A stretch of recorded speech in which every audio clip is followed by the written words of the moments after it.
Okay, so the first thing you're going to want to do is get this asset here. You can also search for it in the store by searching public assets and player, prefab, and physics locomotion kit, and drag it into your project, or it should be up here too. Okay, so you're going to open this. This is what it says on the README also. Go to real player prefab, and then you go down to the script here, and you can change if you want flying or just gorilla tag and swimming locomotion. So this is gorilla tag and swimming off, so this would enable flying, turn gorilla tag and swimming off. And then this is normal, this is gorilla tag and swimming, you're not flying. And the flying is like a bird flying. Another thing that might happen is when you spawn in, something might go wrong. So what you should do is hit escape and hit world sim off, world sim on, go back in, and it should work. Okay, so once you're ready to set stuff up, the first thing you need to do, go over to the README. That will tell you to open the player prefab, which would have been here. I'll put it back. When you see it, it's going to be like this. This will be over here. It's going to be right here. And you're either going to drag this in here, in your assets, or you're going to go to public assets and search for it. Right there. And then you're going to take that. Once you have it in your assets or use this one, you can delete all this. And then when you go over to lobby manager, player manager, this is where you're going to edit like a lot of the stuff in your game. So you're going to drag this over here. This is what you want. And then you can change your spawn positions. So like these are the spawn positions, and then these are like the indicators. They're not actually tied to the spawn positions. And it just kind of randomizes your spawn position. It's not actually what spawns you. These are what spawn you. Like this is the spawn point, and it randomizes between these spawn positions. You can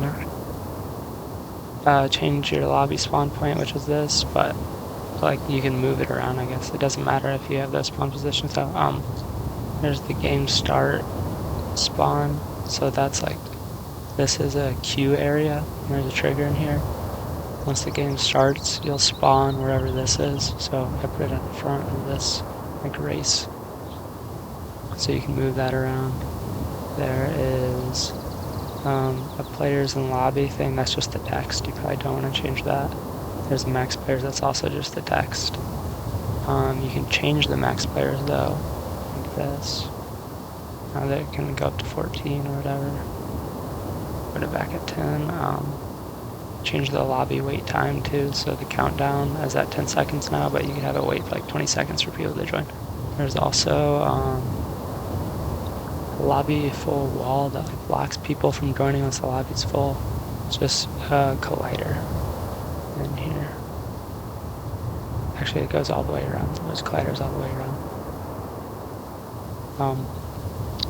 There is player ready. That's just this text. It'll start doing a countdown later. And then there's a start line that I use for the race, so you can't get a head start. You have to wait for it to start. And there's also the text here, which is this, and that'll also do a countdown. There should be a floor right here, but stuff keeps not showing up, so I don't know what that's about. Hopefully Horizon Worlds gets that fixed. Okay, so there's also these respawn points in here. Oh, well, before I talk about that, actually, that's pretty much the only thing you need in there. Let's go back to our README. Okay, so we did all that stuff. We did all that. So next thing you're gonna do is make sure the player settings match these player settings. So I'm gonna go over here. It's good. You're gonna go player settings, and then hold on. Let me turn this on.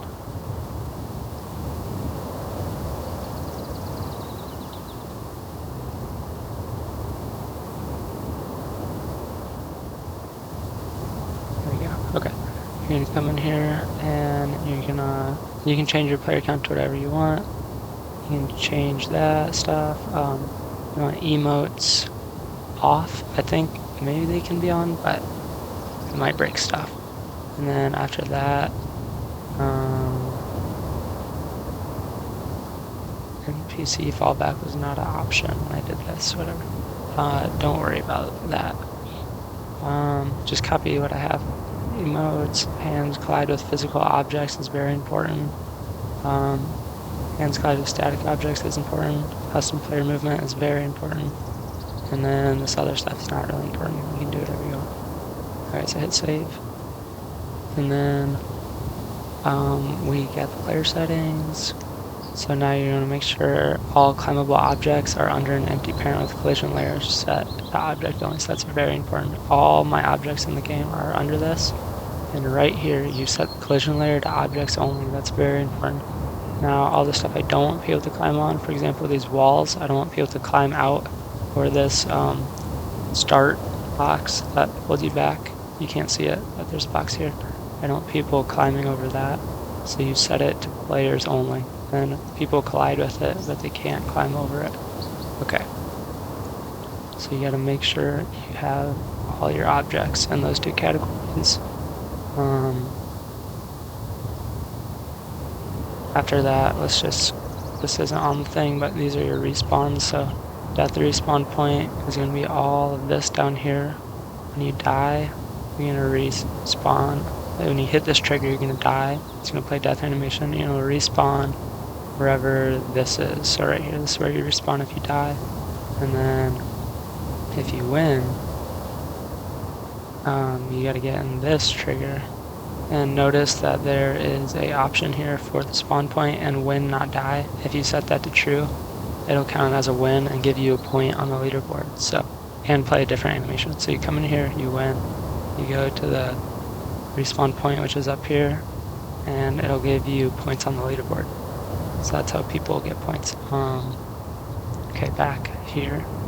Everything else is not important. This is an example of Capture the Flag that I downloaded off the public asset store, and this is clouds and background noise. So just add anything you want, make whatever game you want.